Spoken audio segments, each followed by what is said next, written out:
You know, I've been sitting with so many older adults who ask me the same quiet question. What did I do wrong for my child to pull away from me? And I always tell them, it's not about right or wrong.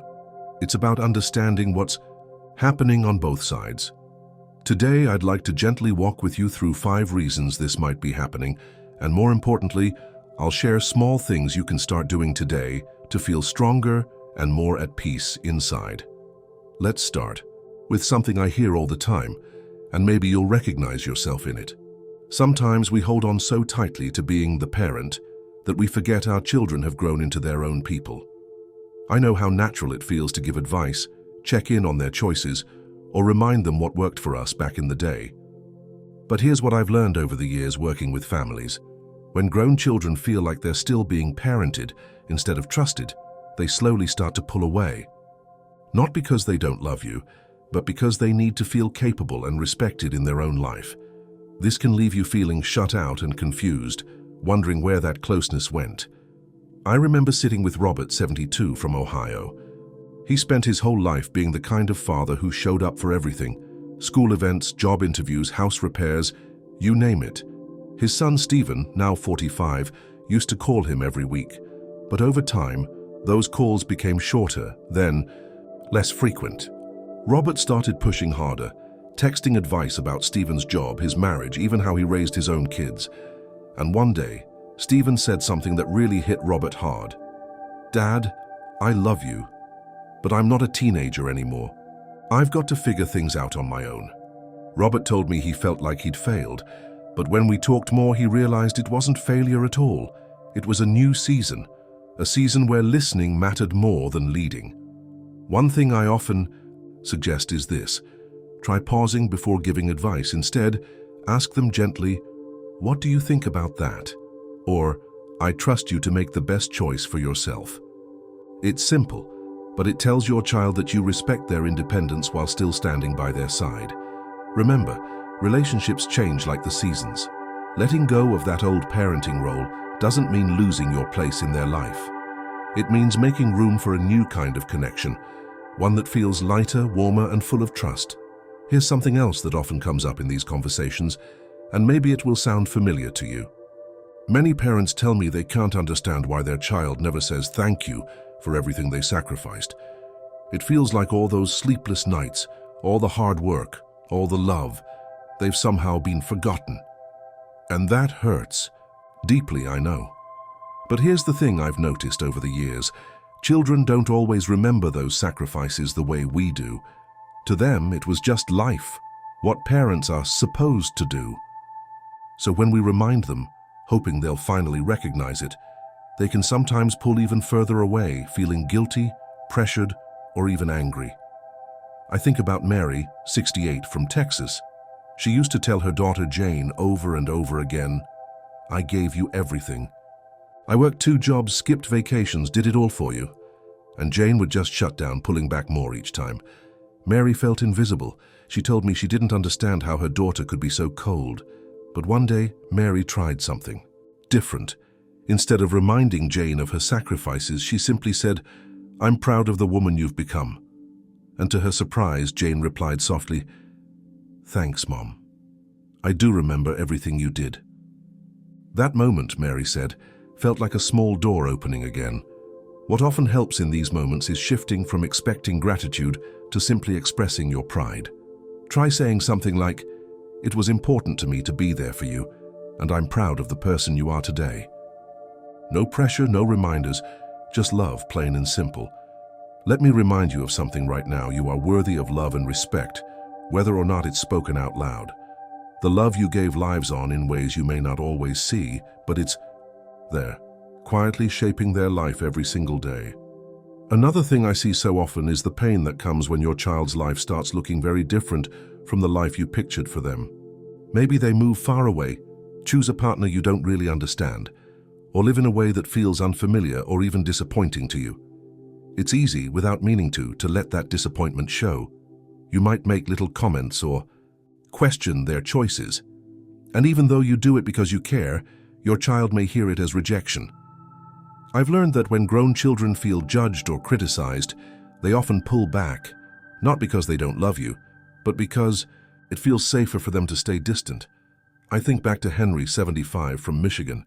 His daughter Sarah got a job across the country and moved to California.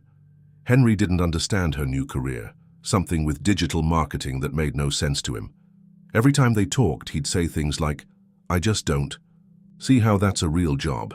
Or, "You had such a good life here, why would you throw that away?" Sarah started calling less and less. Henry told me it felt like he was losing her. But after we talked, he decided to try something new. The next time they spoke, he simply said, "Sarah, I may not understand everything about your life, but I'm proud of you if you're happy."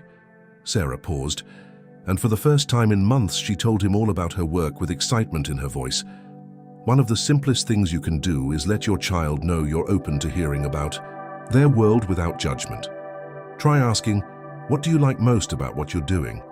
Or "What's exciting about this new chapter for you?" Listening without trying to fix or question creates space for real connection. I always tell people, love is bigger than our expectations. When we let go of how we think life should look, we make room for something even more precious, staying close, no matter how far apart our worlds might seem. Let's move to something that happens quietly, almost without noticing. Sometimes, when we feel hurt by the distance growing between us and our child, we start to shut down. We stop calling, stop reaching out, and tell ourselves, if they cared, they would call me first. It feels safer to pull back than to risk feeling rejected again.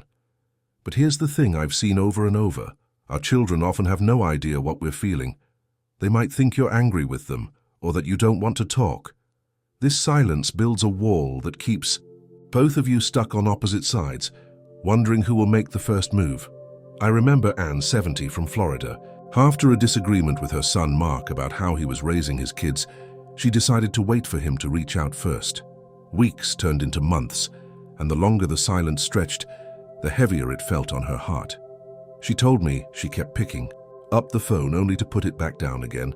One day she finally sent a simple text, "I miss you, I love you." Within minutes, Mark replied, "I miss you too, Mom, can we talk soon?" Anne told me later that she wished she hadn't waited so long. That tiny message was all it took to open the door again. What often helps is starting small. You don't have to pour out everything at once.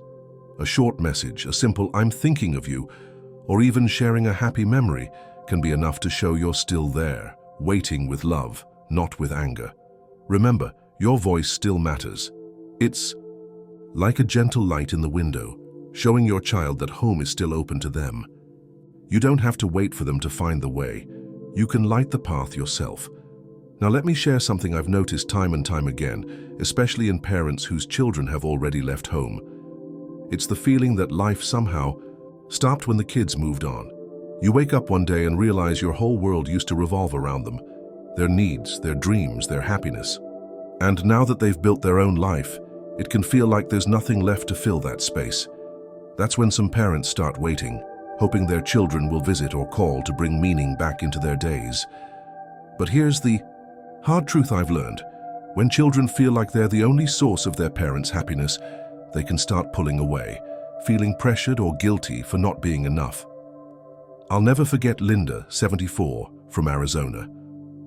After her daughter, Melissa, moved to another state with her family, Linda told me she felt lost. She'd spent so many years centered on Melissa's life that she didn't know what to do with herself now. She waited by the phone, checking for messages, feeling more and more invisible. But one day, something shifted. Linda decided to join a small gardening club at her local community center. It wasn't easy at first. She felt awkward, like she didn't belong. But week by week, she started enjoying it. She even made new friends. A few weeks later, when Melissa called, she said, "Mom, you sound different, happier. I'm so glad you found something just for you." That moment showed Linda that her life could still bloom in new ways. What often helps is finding one small thing that brings you joy outside of family. Maybe it's joining a group, learning something new, or simply getting outside for a walk. You deserve a life that feels full, with or without your child's attention. Let me leave you with this. Your happiness is not a gift you wait to receive, but something you can grow yourself, like a garden. And when you do, It becomes a beautiful gift you share with everyone around you, including your child. There's one more thing I feel I have to mention, because it's something I see more often than people realize. Sometimes, when life feels heavy and relationships feel strained, it's easy to start believing lies about yourself.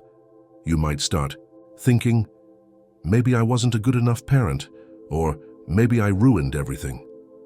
Those thoughts creep in late at night or sit quietly with you when the house feels too quiet. And the longer you let them stay, the more they convince you that there's nothing left to fix or rebuild.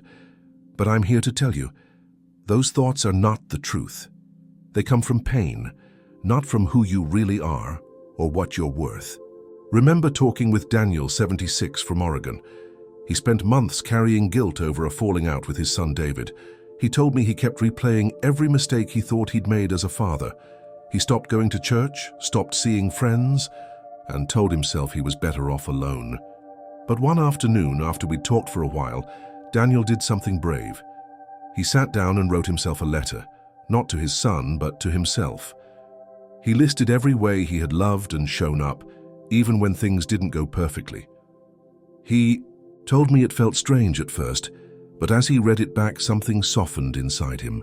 He realized he had done the best he could with the heart he had, and that was enough. What often helps is practicing kindness toward yourself. You might try writing a letter like Daniel did, or saying out loud, "I did the best I knew how to do." It might feel small, but it's a powerful way to remind yourself that you are human and you are worthy of peace. And here's what I want to leave with you. You are more than the hard moments. You carry a lifetime of love, courage, and care inside you. Don't let old guilt keep you from living the rest of your story with hope and softness in your heart. I know these conversations aren't always easy, but I hope you felt a little lighter hearing these reflections today. If even one of these ideas touched your heart, I'd love to hear about it in the comments below. Please consider subscribing and tapping the little bell so we can keep walking this journey together. And always, remember, you are not alone, you are stronger than you think, and there's still so much life waiting for you if you choose to hold it close.